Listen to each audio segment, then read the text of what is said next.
Joining me now is Lara Logan, the host of Lara Logan Has No Agenda on Fox Nation. Lara, thanks for joining me tonight. It does sound like a little bit of a, hey, that's a nice country you have there from Pakistan telling us, it's a nice little country you have there if you don't, be really bad if something happened to it. Like they're saying, you better release this $9 million of frozen assets in the Federal Reserve, or else, we're going to get terrorism again. So sound a little bit like blackmail. Is this another hostage situation? Well, the Pakistanis have been blackmailing the U.S. For decades with their nuclear capability, right? And congressmen and senators on both sides of the aisle are stupid enough to believe that the only policy is one of appeasement. That's the only one that can work. Never mind that India is a nuclear power right there, and they're not threatening to flood the U.S. with terrorists, right? This is much worse than anybody realizes. I've had, the last few hours have been incredibly significant for me because I've had people stepping forward to speak up because they're so horrified by what they're seeing right now, what the United States government is doing. People stepping forward from where? Well, this is Afghan and American sources with direct knowledge of what is happening, who are directly involved. What happened when the Taliban offensive was going on? Afghan pilots fled to Uzbekistan. That was one of the places they went. The Afghan pilots who were part of the Afghan Air Force. And they have been in Uzbekistan.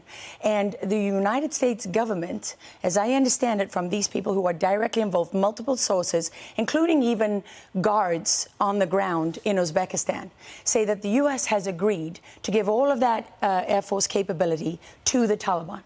Okay, so we're talking about 7 Black Hawk helicopters. We're talking about close air support. What you've got there is 4 mission-capable A-29 fixed-wing aircraft, 4 special mission wing Mi-17s, 2 Little Birds, and so on.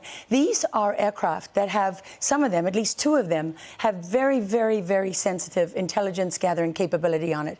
And when I say sensitive, I mean, I'm talking about cameras that do day and night missions, that also allow for laser targeting of people on the ground. This is what our military is equipped with. And the United States is allowing this false narrative to be perpetuated. And the media is dutifully carrying this narrative that somehow we have to do this. We have no choice because we've got to get those American citizens out. And what people are raising to me, intelligence people, veterans, active duty, military people, not just military people, by the way, intelligence personnel, they're saying it seems to them almost as if the U.S. was quite happy to let these American citizens fall into the Taliban so that they can then be used as the justification for what they're doing. Because there are standard operating procedures that every single person in the military and intelligence agencies know have to be followed. So when you withdraw, you don't leave that capability behind.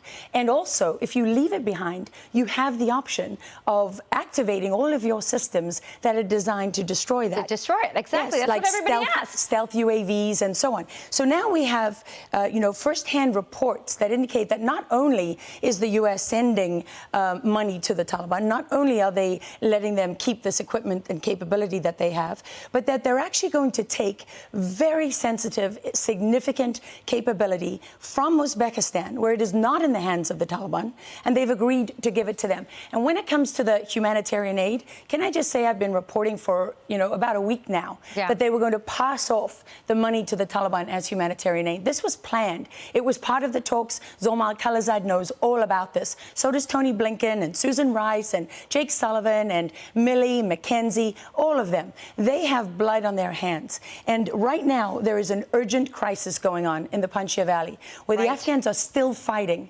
And the U.S. is watching this happen, and they're allowing Pakistan to carry out mass killings from house to house to house, beheading 2 12-year-old boys, killing women and children, killing the president of Afghanistan's brother today in the Panjshir Valley.